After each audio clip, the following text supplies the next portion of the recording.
So for today's video, tayo ay mag-voice over muna dahil ako'y tinamad kanina magsalita habang nasa office. Kasi baka pagtinginan tayo ng mga tao. Cherries, wala namang mga empleyado na doon. So, tamang ligpit na lang tayo ng gamit mga mi at tayo ay uuwi na tang ating bahay. So, ayun nga guys, ako'y nagre-ready na kasi ilalak ko rin ang aking laptop sa office. So, for now is maglalagay muna tayo ng gamit sa ating pedestal. Uy, tinamad siya mag-uwi ng gamit talaga mga mima. Ayan na nga, inisa-isa na nga niya ang paglalagay ng mga gamit sa pedestal. Diba? Pati ba, mga mi, ano na lang iuuwi mo, day? Wala ka na talagang iuuwi, day, kasi lahat ng gamit mo nilagay mo na dyan. Uy, second bahay yarn. Kasi, ayan, ilalak natin kasi yan guys, safe naman dyan. At may dalan sa akin naman yung susi. So, yan. So, yan. Pati syempre, laptop, ilalak din natin at hindi natin pwedeng iwan na lang basta-basta ang laptop ng walang lock. At tayo, baka ma-violation at magbayad pa tayo ng di oras. At sayang din yun guys, syempre. So, ayun nga, ilulusot ko muna to sa ilalim ng mesa para lang mailak natin ang ating laptop. At yes, mahirap-hirap din siyang ilak mga meme. At ako hirap na hirap talaga na kailang pesos akong ilak yan. So yan, isasot muna natin to sa butas. Uy, ano na sa isip mo? Narinig mo na naman ang butas. Siyempre, butas ng mesa yan mga meme. Isulusot natin yan sa mesa. At isasalpak natin yung lock na. Yan, ganyan lang talaga siya guys kaliit. Kaya medyo mahirap talaga siya i-lock sa laptop. Kailangan kasi is saktong-sakto yung lock doon sa laptop. Ah, diba? Pati susi mga meme. Hirap na hirap talaga siya dahil. Oh, susi na lang talaga yan. Hindi pa maipasok. Hala ka, sige mga mi, mahirap na hirap talaga ang babae na ito. Ayan, nailak na rin niya.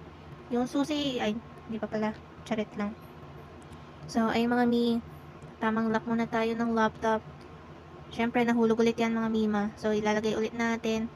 Para tuloy akong batang musmus dito, nahirap-hirap na mag-lock. Yan, nailak din sa wakas. Ngayon, ibang gamit naman. Ang iuwi na lang talaga nitong babaitang to is yung body bag niya. At yung wallet, syempre, yan, nagbaon siya ng siomay, mga mi. Dahil ayaw gumastos ng babae, bumili na lang ng siomay sa nanay. De joke, may homemade siomay kasi kaming mga mima. So, bumili na lang ako sa aking Mother Earth ng homemade siomay. Tayo naglalakad na sa hallway ng ating office. So, ayan, medyo creepy kasi ako lang mag-isa sa hallway. At sobrang lamig din kasi para ako nasa freezer. So, yun, si Ate Gord. Hi Ate Jen, nakipag-chikan muna ako kay Ate Jen. Kasi ako ay naghihintay ng aking binook na Move It. So yes, habang naghihintay tayo kay Ate Kuya Move It, tayo ay nakipag-chikahan muna kay Ate Jen. Yan na. Since nandyan na si Ryder, tayo ay bababa na ng ating office. So tamang bukas lang ng ating elevator. Yarn. So bye guys, we're going home. So yun, tamang lakad na tayo palabas ng building. Siyempre, in-stop muna. Okay, labas na tayo mga mima. Ayan, tamang lakad na tayo. Ay na si Kuya Ryder, naghihintay na sa ating.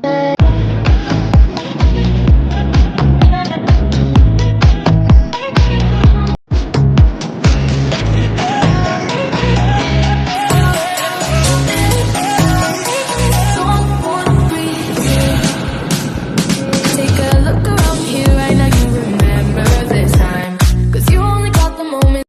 So yun guys, since nakauwi rin tayo after the long ride, sisilipin ko muna ang aking baby. Kasi sa tuwing narating ako, konting himas lang dyan or konting kiss-kiss sa kanya, magigising siya. Lakas kasi pakiramdam yan. Kaso for now, hindi siya nagising at tulog na tulog talaga siya. So sasara na natin ang door ng bahay or ng. So, tayo ay aakyat muna ng room. Yes po, may sarili kaming kwarto ni Ace at doon kami sa 4th floor. So, ayan, aakyat na tayo at tamang exercise muna tayo mga mima.